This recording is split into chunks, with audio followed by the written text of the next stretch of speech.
But you have a 19-year-old going to finish Test THU tomorrow. You made your debut when you were young. What is it like to be a teenager and to get the baggy game? What do you remember from it? It's pretty awesome. I spent a bit of the time wondering why or how I was there, how it happened so quick. I just remember being really excited, and I think it's similar to semi this week. Like, just there's a level of naivety that you just want to go out and play like you do when you're a kid in the backyard. You just want to take the game on, have fun, and not overthink it. So that's the message of Sam. That's definitely how I felt as an 18-year-old. I was just really excited, and once the kind of game started, you go into kind of game mode, and it's just like any other game. Is there, You guys want to? Yeah, well, sorry. Hang on. Sorry, Fred. yes. So, in terms of like people say, 19, there's no fear, fearlessness. Do you actually have no fear, like from your memory? I think you still always want to do well. I mean, I was saying this to Sam the other day. I remember as an 18-year-old, I was thinking I got a lot more leeway because I was young, almost publicly. So I almost felt like if I didn't have a great game, it wasn't my fault. It was the selector's fault for picking me. I was like, well, they're the idiots that picked an 18-year-old. So I just, you're so young starting out your career. It's Boxing Day. It doesn't get any better than this. So just enjoy the moment. Yeah. Up the back there, sir. Alright, so far in this series, your bowling attack has been able to put quite a likes of the do you think that has been the reason for somehow, the Indians still not leading the series and they have done so well in the last 2 years? I think it's a big part of it. It's been a series where, for the most part, balls dominated bat. Obviously, the guys that you just named there are some of their key players. So, if you can keep the majority of the batting lineup quiet, you're going to win most games. Really happy with how it's been going. With each game, you tinker your plans a little bit as you get more information, but pretty happy with how it's all going. So sometimes do you suspect that the law of average will come into place in the last 2 matches? I really hope not. But they're good players, so no doubt they'll throw some challenges at us at some point. Can you just talk us through the situation with Travis? He's definitely going to play, and if he does, maybe carry something in. Yeah, Trav's good to go, so he'll play. Just ticked off some final things today and yesterday. No stress, no kind of worries about injury to Trav. So he'll go into the game fully fit. I don't think you'll see too much management of him throughout the game. He just kind of plays as is, but maybe around fielding, if he's a bit uncomfortable, we will. But he's, fully fit. Just back to Sam, do you think about how much more is in your head playing cricket as a 30-year-old than it was when you were 18 like that? Yeah, I think there's a lot of good and a lot of, sometimes some clutter as well. I was thinking, someone like Usman's twice his age down the other end. I was thinking about that the other day. There's so much value in having experience, and you've seen it, everything before. But there's almost just as many positives in having that freedom and naivety just to go out and see the ball and hit the ball. So I think they both have benefits. Like in my debut, I remember trying to hit Dale Steyn over his head for runs, and I just thought that made sense at the time. Now I look back and it's like, geez, I would have been crucified if that didn't come off. So there is, I think there is some benefits in that naivety. How does this compare with the one you've had in the last couple of seasons? Do you think having a very hot first day is going to change the dynamics of the test match? Pitch looks really good, quite consistent to what it has here for the last few years. I think a bit of grass coverage, feels nice and firm. So they've done a great job here for probably the last 5-6 years. Their pitches, and suspect the same this year. See how the heat changes it. I don't know really. We'll get to the ground tomorrow and kind of assess. But it looks like a good wicket. Yeah. Can you just confirm that there's 2 changes between McSweeney and Bobby Taylor? Yep. And you touched on the heat there.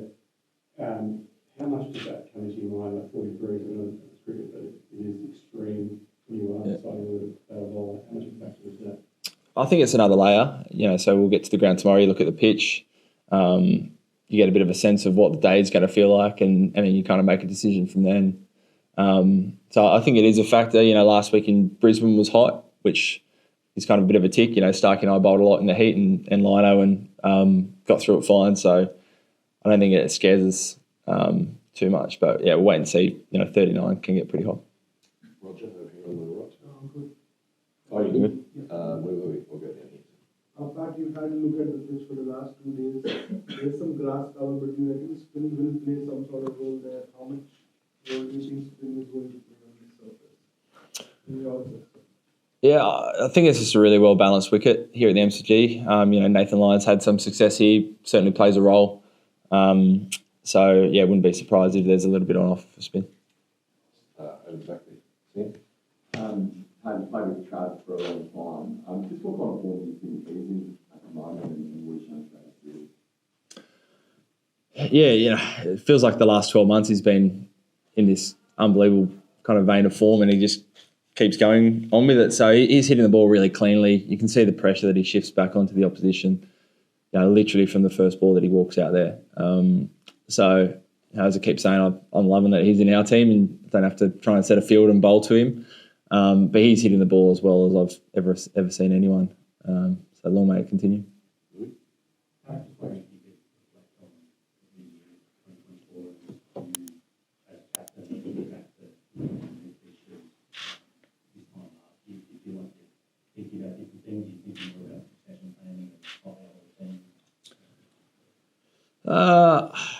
Where were we last year? Pakistan. It's probably a bit of a funny test year in that we played, the home summer and then into New Zealand and have had a big break. So I think, that break gave us a chance some of us bowlers to be in pretty good nick. It felt like last year was kind of the end of a really big 18-month stretch. I think, obviously you shift your focus into this series, and then next year we've got an Ashes series, also World Test Championship and a lot this year. So it kind of felt like the end of one segment of play, and then you start kind of building out the next 18 months, 2 years. In terms of succession, of course, you think about those things, the selectors when they're picking Aussie A teams, ODI squads, whatever it is, that's always in the back of your mind. But, yeah. We'll go there first, then. Manchester, Roland's got Ireland in front of his home crowd. We've seen what he's done here before. What are your expectations on his form as well? He bowled beautifully in Adelaide. Whenever he gets his chance, he steps in and looks like he's one of the best bowlers in the world, basically, whenever he plays. So expecting much the same. He loves bowling here. He's obviously played probably more than anyone else here at the MCG in our team. So he's prepared really well. It was pretty awesome that, even with a unfortunate injury like Josh's, you can have someone like Scotty to come straight in seamlessly. A few more here, so we have 1, 2, 3, and up the back. The fact that India has won last of the 3 Test matches here, and do you think that the Indian captain will be under pressure that he is not scoring runs? Look, hard to say. It was a good Test match here a few years ago. I think Rahane got 100 from memory. It always seems like a Boxing Day every year is a cracking Test match. Last year was a great Test match against Pakistan as well. So expecting another great week. In terms of pressure, not for me to answer. And taking it from that question, a team that is in transition is your position, and some of the big boys are not in great form. Is that give Australia the best opportunity?